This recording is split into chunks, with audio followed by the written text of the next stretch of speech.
Estás hablando con alguien y en algún momento te das cuenta de que llevas 40 minutos explicando por qué hiciste lo que hiciste. No lo que hiciste, por qué. Y la otra persona no te está preguntando. Solo está ahí, callada, con una expresión que no termina de ser nada. Y tú sigues hablando, más despacio, más cuidadoso, eligiendo mejor las palabras. Buscando la frase que finalmente haga que todo tenga sentido para esa persona, sin saber que ese trabajo, ese esfuerzo, esa necesidad de ser entendido que sientes ahora mismo es exactamente lo que esa persona llegó a buscar.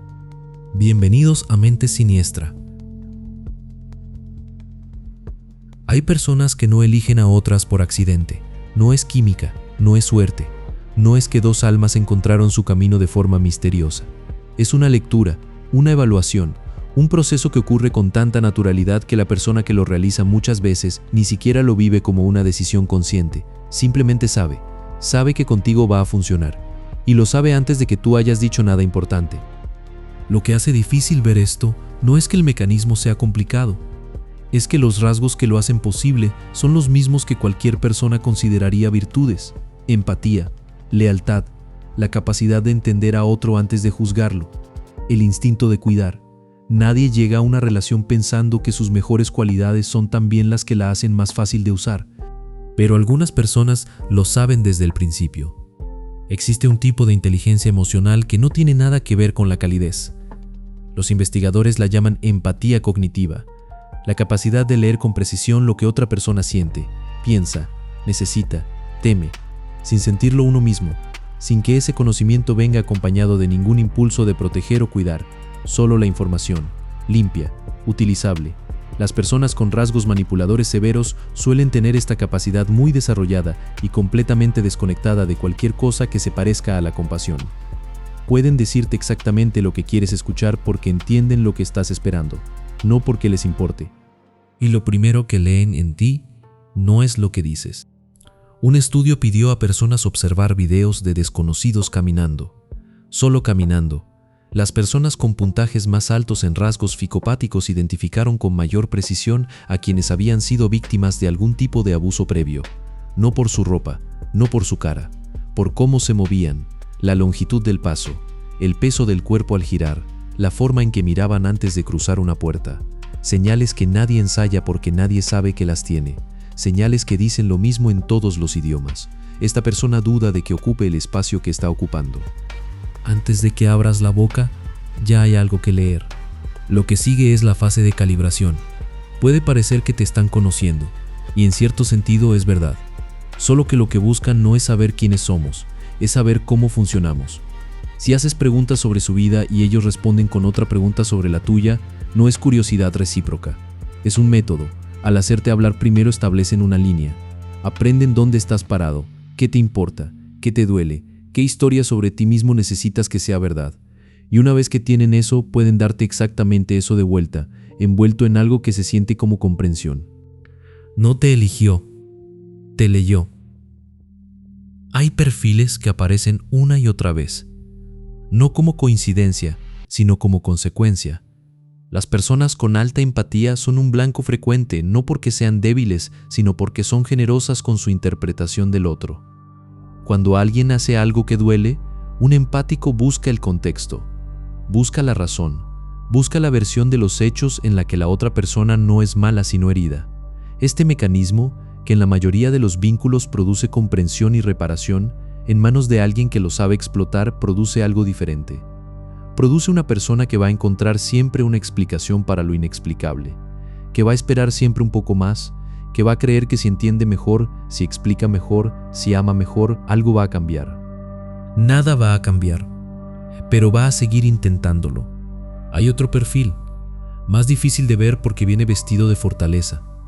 Son personas que aprendieron desde muy temprano que su valor en una relación dependía de lo que podían hacer por el otro. Crecieron en ambientes donde cuidar era la única forma segura de ser querido, donde el conflicto tenía consecuencias, donde ignorar sus propias señales internas era una habilidad de supervivencia. De adultos tienen una tolerancia al malestar, que parece estoicismo pero es otra cosa. Es un entrenamiento largo en no tomarse en serio lo que sienten, en darle el beneficio de la duda al otro antes que a ellos mismos, en confundir el agotamiento con el amor. Para alguien que necesita a otro que no se vaya cuando las cosas se complican, esa persona es invaluable. Y aquí está lo que cambia todo lo anterior. Esto no es sobre personas malas que eligen víctimas buenas. Eso sería demasiado simple. La realidad es más incómoda que eso.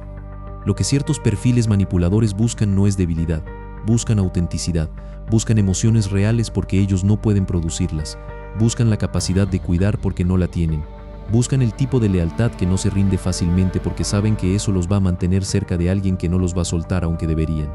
No eligieron a alguien fácil de lastimar, eligieron a alguien difícil de perder. Hay una diferencia enorme entre esas dos cosas. Lo que vieron en ti no fue una vulnerabilidad, fue algo que querían tener cerca. La pregunta que queda después de entender esto es una que nadie quiere hacerse. Si lo que me hizo elegible fue algo genuinamente mío, algo que no fabricaron sino que encontraron, ¿qué significa eso exactamente?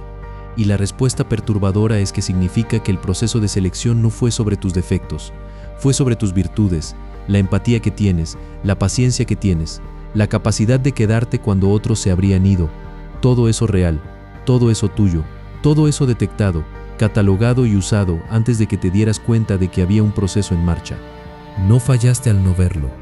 Estabas funcionando exactamente como funciona alguien que confía. Lo que hace que este mecanismo sea tan difícil de abandonar una vez dentro, no es solo el vínculo, es la narrativa.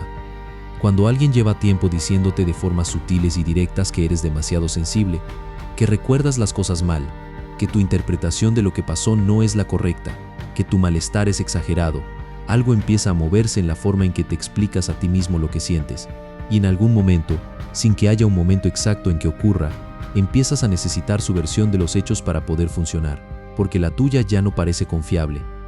Eso no fue un accidente, fue el objetivo. Una persona que duda de sus propias percepciones no se va. Una persona que cree que su lectura de la realidad es defectuosa no confía en la señal interna que le dice que algo está mal. Una persona que aprendió a explicar lo inexplicable va a seguir explicando. Va a seguir buscando el contexto, la razón, la versión en la que todo tiene sentido. No te necesitaba, te construyó para que lo necesitaras. Y todo empezó antes de la primera conversación importante, antes del primer conflicto, antes de que hubieras dado ninguna razón para estar ahí. Empezó cuando alguien te vio cruzar una sala o responder con demasiada consideración a una pregunta simple y entendió, con la precisión de alguien que ha hecho esto antes, que tú eras exactamente el tipo de persona que estaba buscando. No te eligió a pesar de lo que eres, te eligió por lo que eres. Eso es lo que se queda, no la malicia, no el engaño, sino el hecho de que alguien miró en tu dirección y vio algo que valía la pena tomar. Y la pregunta que nadie sabe bien cómo responder es si eso cambia algo sobre lo que pasó, o si solo lo hace más difícil de soltar. Si reconociste algo en esto, no tienes que explicar nada, solo escribe qué fue lo que viste. Si esto nombró algo que no sabías cómo llamar, dale like. Si conoces a alguien que necesita verlo, compártelo. Y suscríbete a Mente Siniestra, porque hay cosas que es mejor entender antes de que vuelvan a pasarte. Y en pantalla te dejo más videos por si quieres seguir. Y nos vemos en el siguiente video, donde seguimos mirando lo que la mayoría prefiere no ver.